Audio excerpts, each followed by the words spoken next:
Greetings, dear listeners. From where do you join us this evening as the shadows lengthen and the mind seeks rest in the quiet passage of time? We shall journey tonight not through the span of a single life, but across the vast, moss-covered landscape of history, tracing the slow, deliberate pulse of the lands known to us now as Germany, a tapestry woven from deep forests, swift rivers, and the enduring spirit of independence. This story begins in an epoch before records were kept in ink, when the land itself dictated the rhythm of human existence. A time when the great, dark forests of oak and pine, stretching from the Rhine to the distant Vistula, served as both shelter and adversary to the scattered tribes living beneath their solemn canopy. These early people, bound by clan loyalty and the cyclical demands of the hunt, regarded the woods as sacred, a silent, powerful entity where the spirits of ancestors mingled with the rustling wind and the chilling calls of unseen beasts, teaching them a profound reliance on nature's immutable laws and the stark honesty of the North. The first echo of this land upon the greater world was heard in the deep thunder of Roman sandals marching north, the great organized power of the Mediterranean attempting to impose order upon what they perceived as raw chaos, seeking to tame the wild spirit that pulsed beneath the fertile soil of Germania Magna. These legions brought with them straight roads, stone aqueducts, and the concept of permanent empire, pushing ever deeper into the difficult terrain, believing that the structured certainty of Rome must inevitably conquer the fluid liberty prized by the independent clans they encountered. Yet, the deep woods were not amenable to straight lines and rigid discipline. The fog-shrouded swamps and tangled undergrowth whispered secrets only to those born of the land, preparing the stage for one of history's most defining moments of resistance against overwhelming imperial force. It was in the year 9 of the Christian era that the true, stubborn heart of Germania revealed itself, hidden within the winding, shadowed valleys of the Teutoburg forest, where the Cheruscan chieftain Arminius, himself schooled in Roman military tactics, turned his knowledge against his former teachers. He masterminded a devastating ambush against 3 Roman legions under the command of Quintilius Varus, utilizing the terrain as his greatest weapon, turning the disciplined ranks of the empire into struggling, disorganized prey trapped beneath the crushing weight of the dense foliage and the ceaseless driving rain. The subsequent annihilation of those legions, a loss of nearly 20,000 men, was not merely a military setback. It became a psychological barrier, marking the Rhine as the immutable boundary beyond which Roman civilization would never truly settle, preserving the cultural and linguistic trajectory of the northern tribes for centuries to come. The centuries that followed were tumultuous, a period of vast and terrifying migration known as the Völkerwanderung, where various Germanic peoples, Goths, Vandals, Burgundians, and Franks, were swept westward by pressures from the east, acting as a massive, unstoppable river overflowing its banks, eroding the foundations of the Western Roman Empire. These wandering groups carried their tribal laws and fiercely held traditions across the shattered remnants of Roman administration, settling in the ashes of the old order, eventually mingling their robust warrior culture with the fading sophistication of late antiquity. The slow, inexorable mixing of these elements, the Latin language softening the harsher sounds of the Germanic tongues, and the Roman organization lending structure to tribal leadership, formed the deep, often contradictory basis for the future political landscape of Europe. From the chaos of migration, one group rose to prominence: the Franks, who, unlike many others, chose settlement rather than endless wandering, slowly establishing dominance over large portions of Gaul and the Rhineland under the lineage of the Merovingian kings. It was Clovis, uniting the scattered Frankish groups and famously converting to Christianity in the manner of the Nicene Creed, who secured the alliance between the rising Germanic power and the established authority of the Roman Church. A profound decision that infused the spiritual authority of Rome directly into the evolving political structures of the northern continent. This merging of the sword and the cross laid the indispensable groundwork for the dream of a unified Christian empire, resurrecting the powerful idea of an authoritative center in the West that had been lost with the decline of Rome itself. The true apex of this early medieval transformation arrived with Charlemagne, a figure of immense energy and vision who inherited and dramatically expanded the Frankish kingdoms, transforming a disparate collection of territories into a colossal dominion that stretched across much of modern France, Germany, and Italy.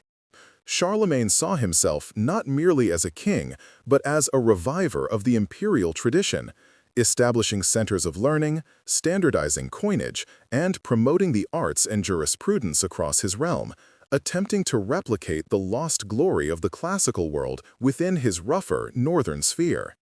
His momentous coronation by Pope Leo III on Christmas Day in the year 800 in Rome, where he was declared Imperator Romanorum, was the symbolic birth of the Holy Roman Empire, a sprawling, decentralized entity that would dominate the political imagination of Central Europe for 1,000 years, tethering the destiny of the German lands irrevocably to the spiritual authority of the Eternal City.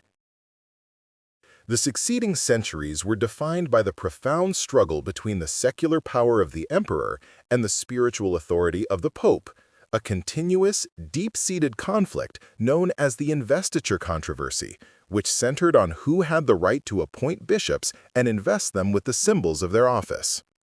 Emperors like Henry IV found themselves facing the immense power of papal excommunication, famously leading to Henry's humbling journey across the Alps in the snows of 1077 to seek penance from Pope Gregory VII at Canossa, a dramatic event that symbolically illustrated the precarious balance between the two great authorities of the medieval world.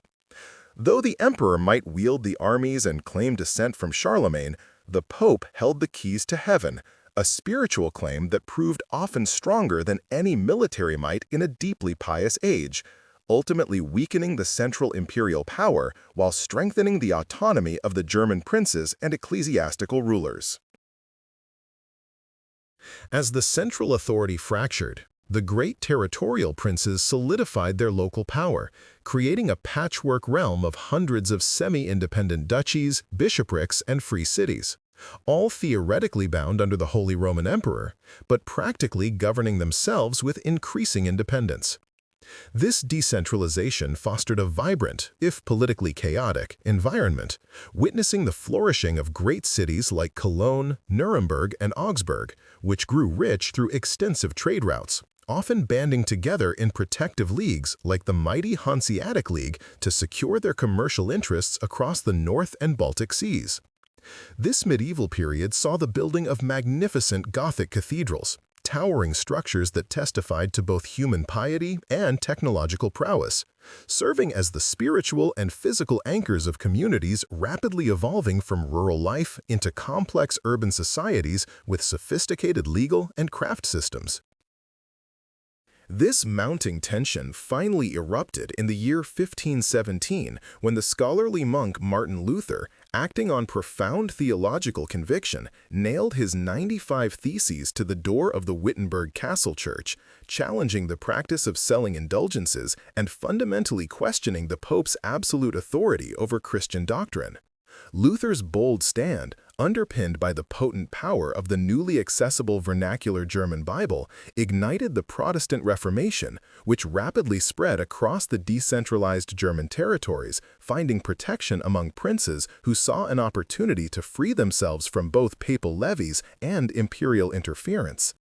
The religious conflict quickly transcended theology, becoming an intensely political and social struggle, polarizing the German lands into fiercely opposing camps of Catholic loyalty and evangelical freedom, setting the scene for generations of agonizing warfare fueled by matters of the soul and the distribution of earthly power. The tensions finally broke in 1618, initiating the catastrophic period known as the 30 Years' War, a conflict that began as a religious quarrel within the Habsburg domains but swiftly drew in every major European power, turning the German lands into the primary, devastating battleground of continental ambition.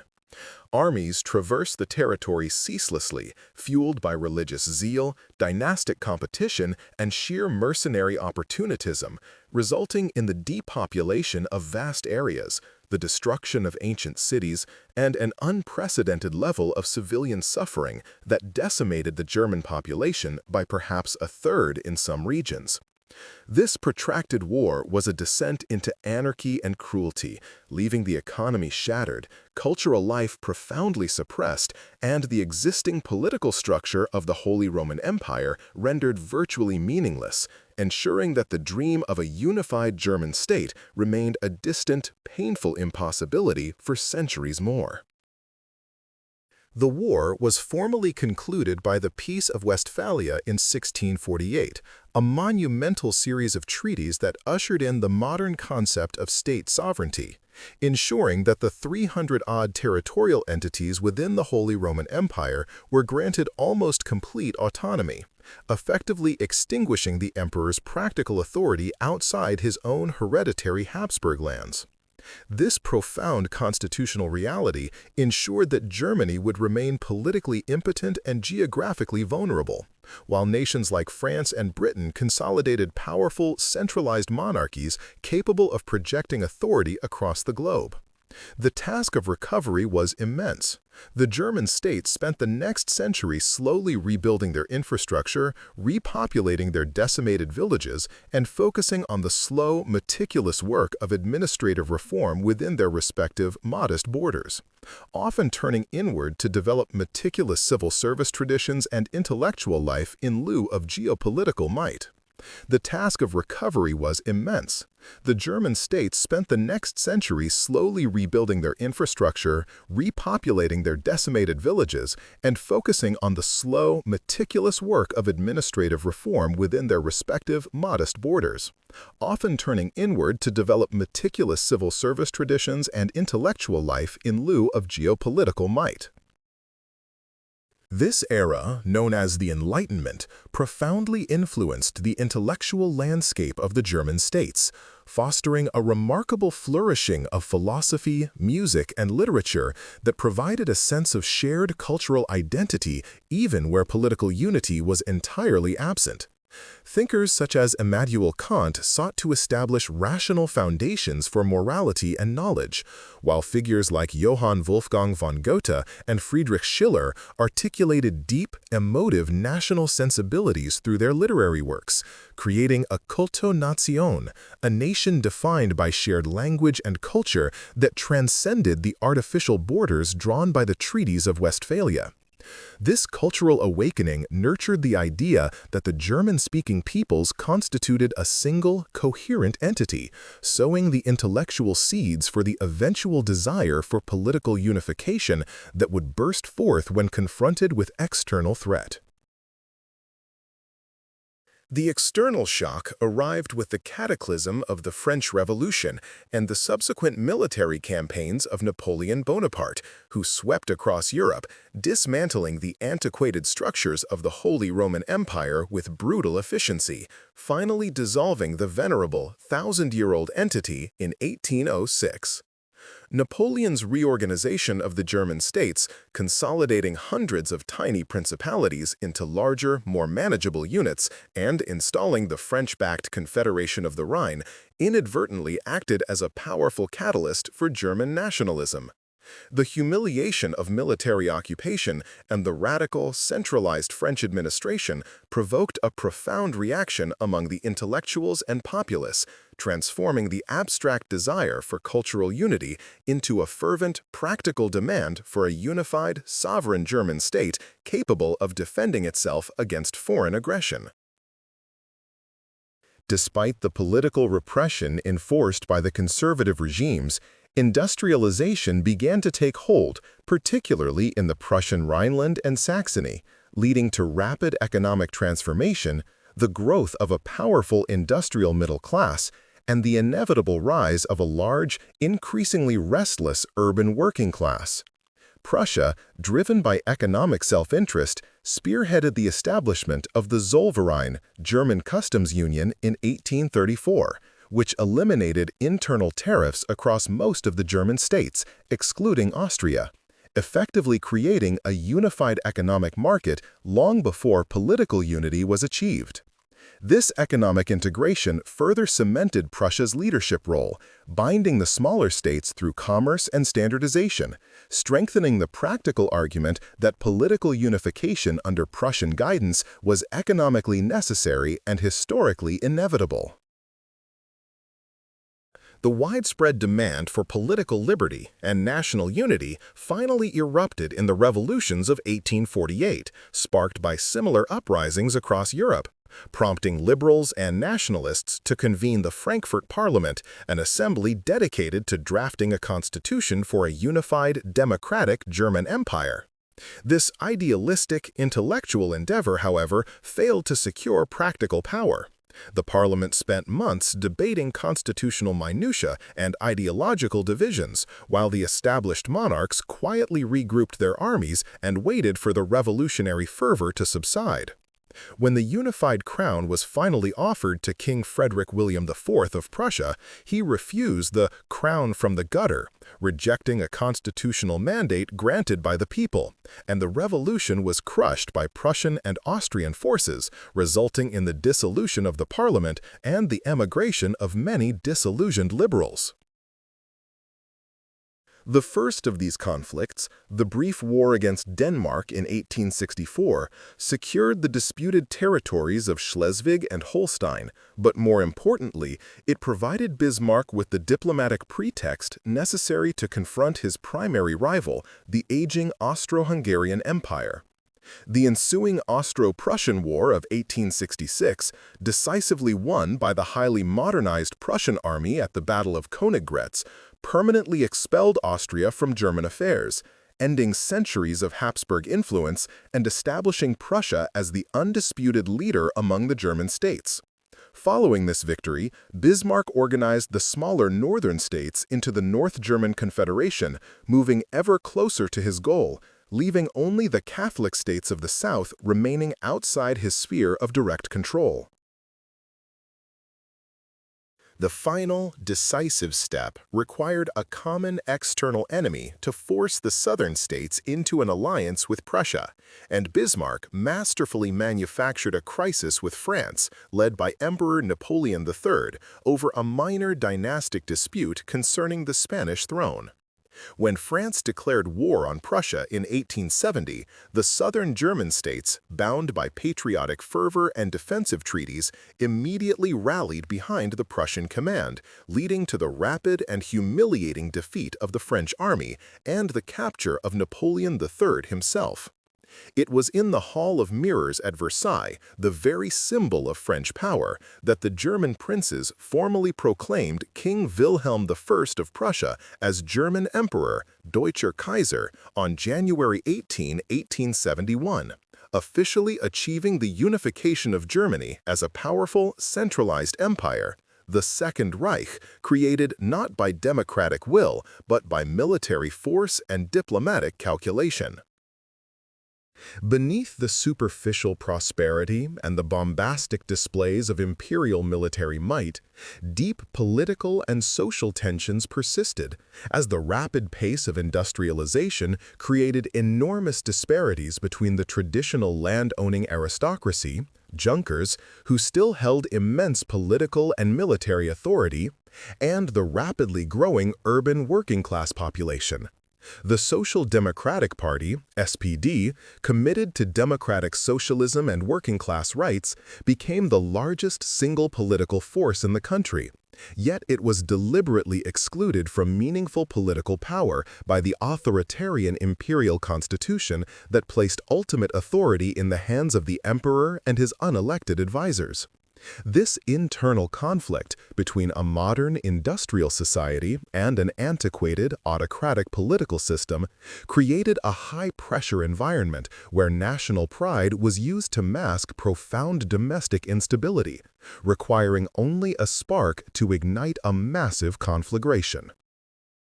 The spark arrived in the summer of 1914 with the assassination of the Austro-Hungarian Archduke Franz Ferdinand in Sarajevo, prompting Austria, backed by Germany's ill-considered blank check guarantee of unconditional support, to launch punitive actions against Serbia, triggering the cascading failure of the European alliance system. Germany, adhering to the rigid and detailed Schlieffen Plan, initiated war by invading neutral Belgium to swiftly defeat France before turning its full attention to Russia, thereby transforming a localized Balkan crisis into a world war fought across multiple continents, bringing the unified German Empire to its ultimate, terrible test. The initial patriotic euphoria quickly gave way to the grim, grinding reality of industrialized trench warfare, a horrifying conflict that consumed an entire generation in brutal, static battles that yielded only immense slaughter and exhaustion. 4 grueling years of total war, economic blockade, and massive casualties finally broke the German home front and the army's will to fight, culminating in the naval mutinies and popular uprisings of late 1918, which forced Kaiser Wilhelm II to abdicate and flee the country. The fragile democracy known as the Weimar Republic was proclaimed in the midst of revolutionary chaos and civil strife, inheriting the devastating consequences of military defeat and facing immediate international isolation. This new government, founded on liberal democratic principles, immediately faced the enormous challenge of the punitive Treaty of Versailles, which assigned Germany's sole responsibility for the war, imposed crippling reparations payments, and stripped the nation of territory and military capacity, ensuring that the Republic was fundamentally delegitimized in the eyes of many patriotic Germans from its very inception. The 1920s saw the Weimar Republic stagger through a series of internal crises: hyperinflation that wiped out the savings of the middle class, numerous attempted coups by both far-left and far-right paramilitary groups, and the persistent, toxic myth that Germany had not been truly defeated but rather stabbed in the back by treacherous politicians and Jewish Bolsheviks at home. Despite these crushing burdens, the mid-1920s experienced a brief period of fragile stability and cultural flowering known as the Golden Twenties, where Berlin became a world center for innovation in art, film, and architecture, reflecting a desperate, vibrant energy that momentarily embraced modernity and democratic freedoms. This period of hope, however, was tragically dependent on American loans and international economic stability, which vanished abruptly and irrevocably with the Wall Street crash of 1929. Hitler's increasingly daring diplomatic moves and territorial demands, the remilitarization of the Rhineland, the annexation of Austria, Anschluss, and the seizure of the Sudetenland, were met with appeasement by the Western powers, who desperately sought to avoid another world war, but only succeeded in emboldening the Führer's expansive ambitions. The culmination of this aggressive path was the invasion of Poland on September 1, 1939, officially starting the Second World War, an even more brutal, destructive conflict than the first, fought not for limited geopolitical aims, but for total ideological and racial domination,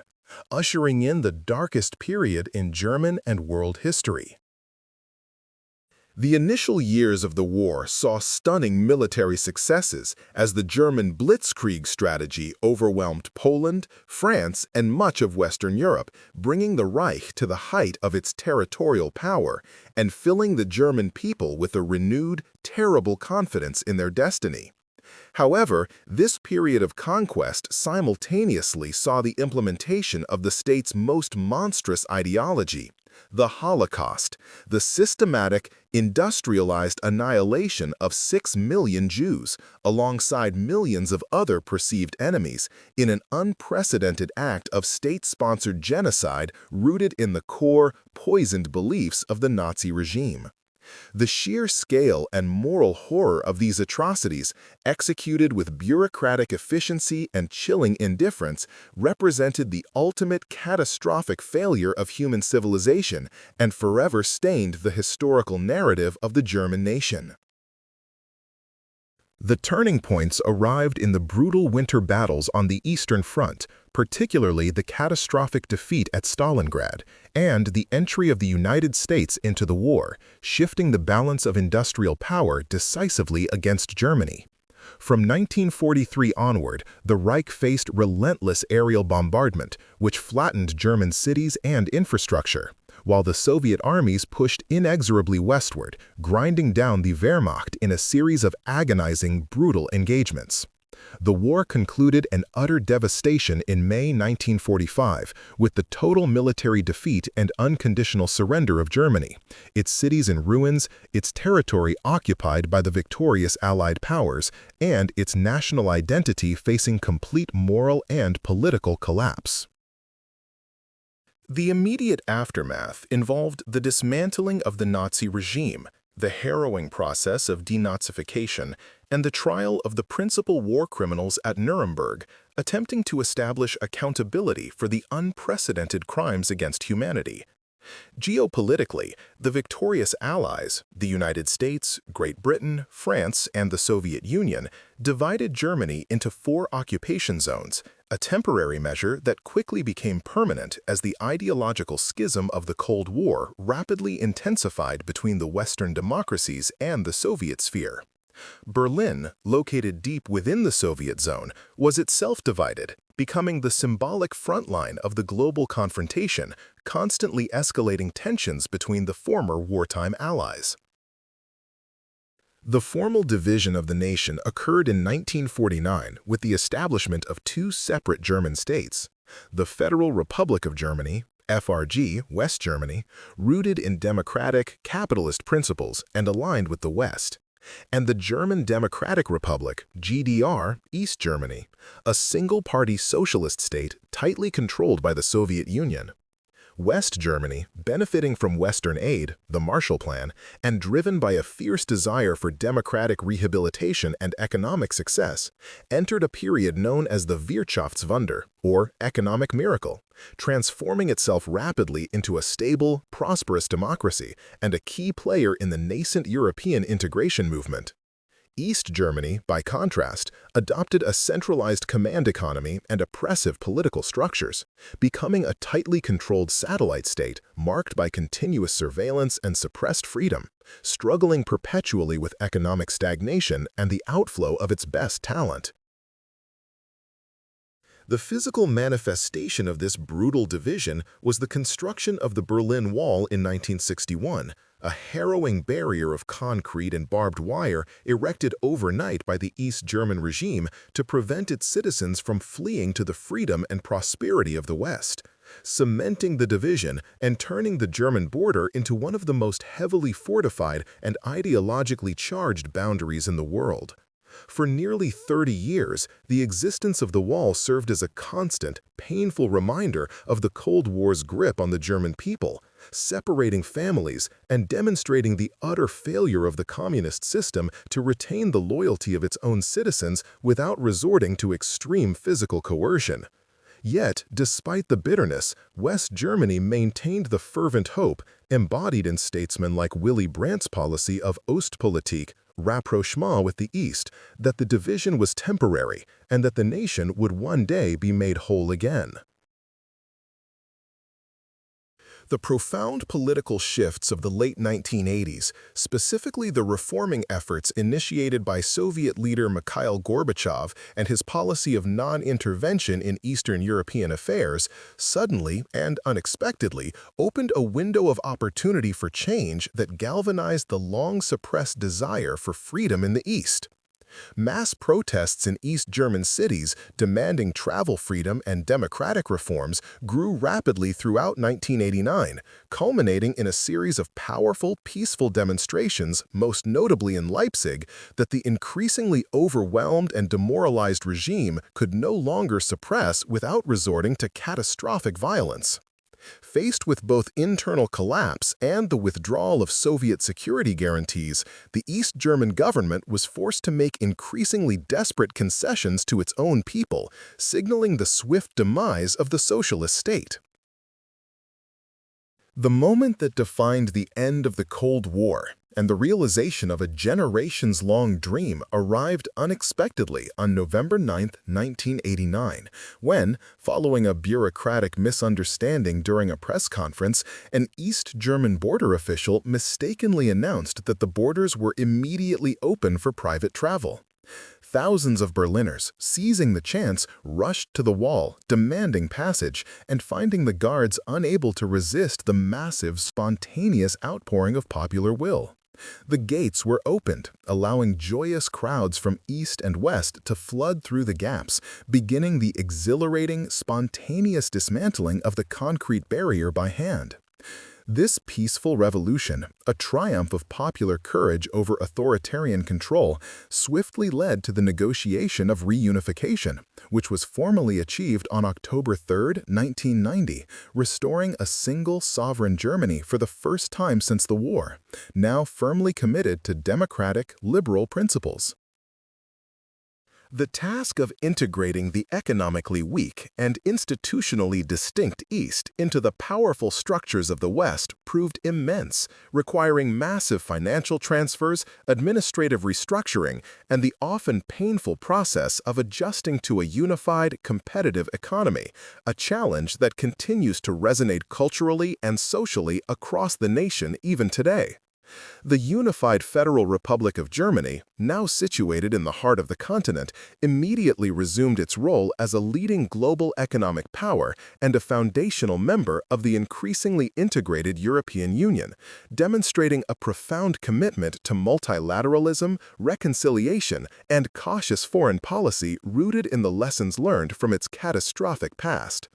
This modern Germany, sobered by history and dedicated to democratic norms, stands as a testament to the capacity of a nation to confront its darkest truths, heal its wounds, and build a stable, prosperous future upon the foundational values of liberty and peace, thereby fulfilling the long, arduous arc of its history, from tribal forests to unified modern state.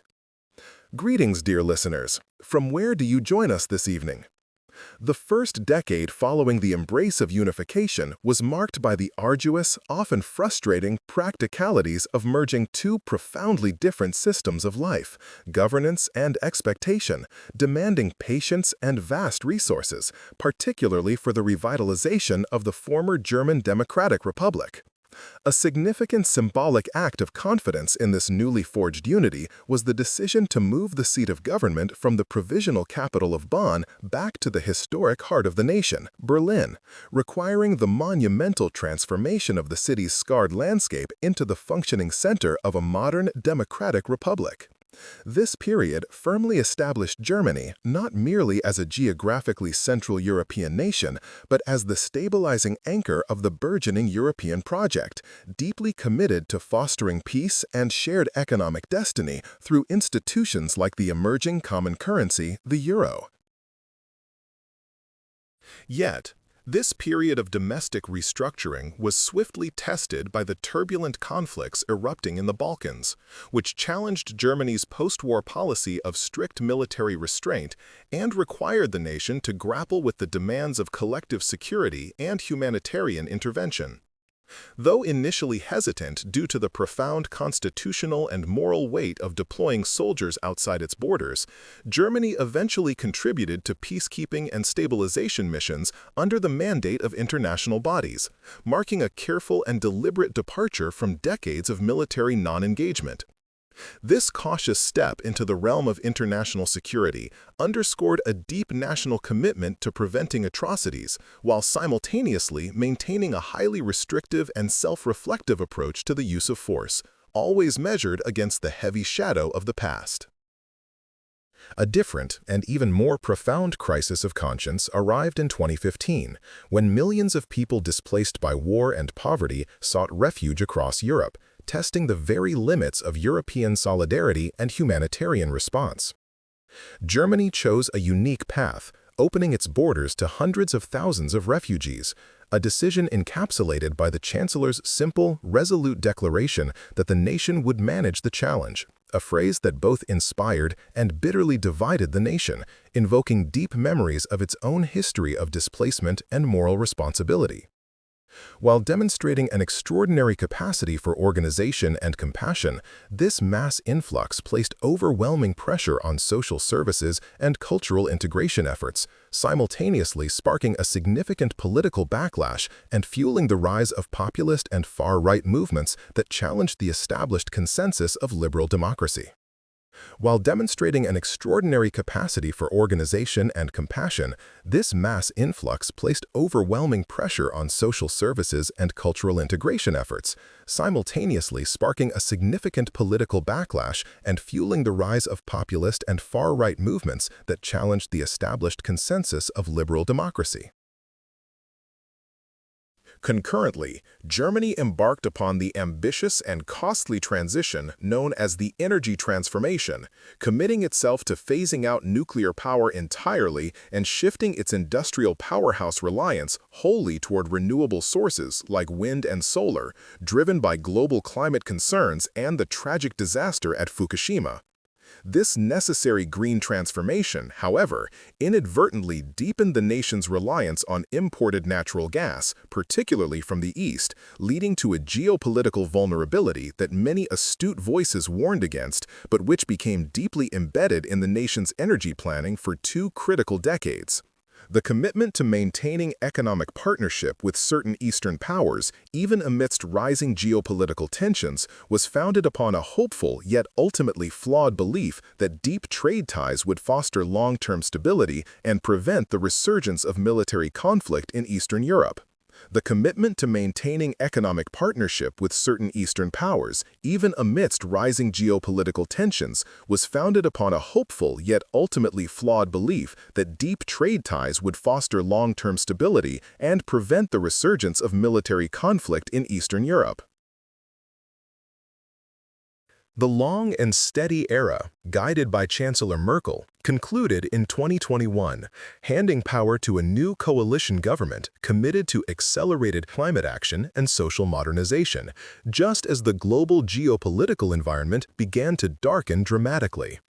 The brutal invasion of Ukraine by Russia in early 2022 shattered the post-Cold War security architecture upon which modern Germany had built its prosperity and peace, immediately exposing the fragility of its energy dependence and the insufficient preparedness of its defense capabilities. This profound shock necessitated a swift and radical reappraisal of decades of foreign and security policy, famously termed the turning point, where the nation committed to massive defense investments and fundamentally reoriented its approach to international security, recognizing that the hopeful period of perpetual peace had abruptly concluded. This turning point demanded that Germany begin the complex process of normalizing its military spending and capabilities, attempting to meet the long-ignored targets of the Western Defense Alliance, while simultaneously coordinating a massive program of economic sanctions against the aggressor. The immediate crisis forced the rapid construction of new energy infrastructure, including terminals for liquid natural gas imports, a stark reversal of prior policy that highlighted the speed and flexibility required when national security interests are directly threatened. This monumental effort to secure energy independence from unreliable suppliers became a defining economic challenge, forcing industry and households alike to adapt quickly to rapidly shifting global markets and higher costs. Today, the Federal Republic grapples with the demanding task of reconciling its deeply ingrained pacifist tendencies with the sudden, urgent requirement to become a robust defense power capable of meeting the new challenges posed by renewed European conflict. The question remains how to maintain its competitive industrial edge while simultaneously navigating the costly energy transition and decoupling from authoritarian trade partners, requiring immense innovation and painful economic sacrifice in the short term. Germany continues to shoulder its historical responsibility as a key architect and chief financer of European unity, seeking to harmonize its powerful economic position with the diverse needs of the continent. Ensuring that the lessons learned from the long arc of its history, those of humility, responsibility, and unwavering dedication to democratic principles, remain the guiding stars of its complex, evolving future. The Mittelstand, that vast, resilient backbone of small and medium-sized high-technology manufacturers that defines German economic prowess, finds itself disproportionately exposed to these skyrocketing energy costs, leading to widespread anxiety about the permanence of production within Europe. Fearing a systemic decline, prominent voices warn that the glorious age of automotive excellence, advanced chemical production, and precision engineering might permanently recede if competitive and reliable power cannot be secured rapidly and affordably, forcing difficult choices about market intervention and subsidies in traditionally competitive sectors. This pressure demands a radical acceleration of process efficiency and innovation, requiring that these firms embrace risk and adapt to new models of sustainable production faster than any previous generation. This confluence of external crises and internal economic strain has noticeably fragmented the domestic political center, challenging the long-established stability of the Federal Republic as traditional parties struggle to formulate unified, convincing responses to such complex and rapidly evolving threats. Across the nation, a growing cohort of citizens, feeling increasingly detached or economically vulnerable amidst the rapid demands of globalization and the cost of the ecological transition, has begun to lend its support to populist movements across the political spectrum.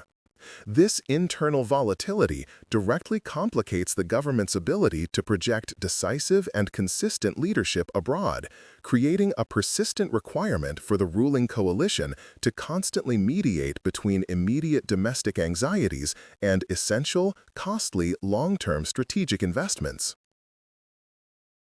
The ongoing historical narrative of migration remains a transformative force in modern Germany, shifting what was once a relatively homogeneous society into a profoundly diverse tapestry, injecting vital economic dynamism while simultaneously presenting complex social challenges concerning cultural integration and the definition of a shared civic identity. Communities across the federal states must continuously negotiate the often sensitive boundaries of belonging, ensuring that the constitutional commitment to pluralism, tolerance, and human dignity remains robust against periodic social friction and the deliberate exploitation of cultural anxieties by cynical political forces. This ceaseless negotiation over the very fabric of German communal life is a crucial test of the resilience of its fundamental law, demanding that the promise of equal opportunity and respect for all residents, regardless of origin, is rigorously upheld.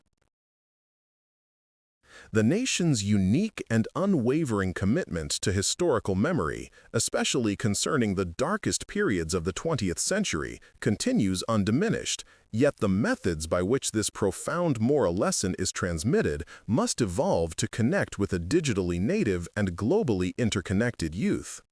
The true responsibility extends far beyond merely recounting the facts of historical tragedy. It involves nurturing a deep understanding of the systemic failures of governance, the structures of thought, and the widespread failures of individual courage that permitted such atrocities to unfold. This critical, philosophical engagement with historical guilt and the path toward moral redemption remains Germany's singular and vital contribution to the global dialogue on political ethics, ensuring that vigilance against all forms of intolerance is systematically renewed within educational institutions and the public square. Looking toward the horizon, the path forward mandates an extraordinary commitment to pioneering future technologies, particularly in the highly competitive fields of artificial intelligence, advanced bioengineering, and quantum computing. Recognizing that the strength of traditional industrial production alone cannot secure prosperity in the coming centuries.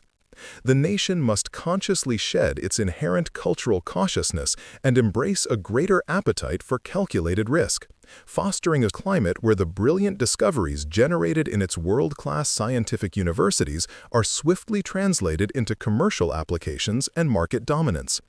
The collective vision for the next generations of the Republic is one rooted in sustained continental peace, technological leadership grounded in ethical principles, and democratic resilience. Yet, the arduous journey toward this promising future will necessitate continuous profound adaptation and a thoughtful reevaluation of what constitutes genuine societal progress.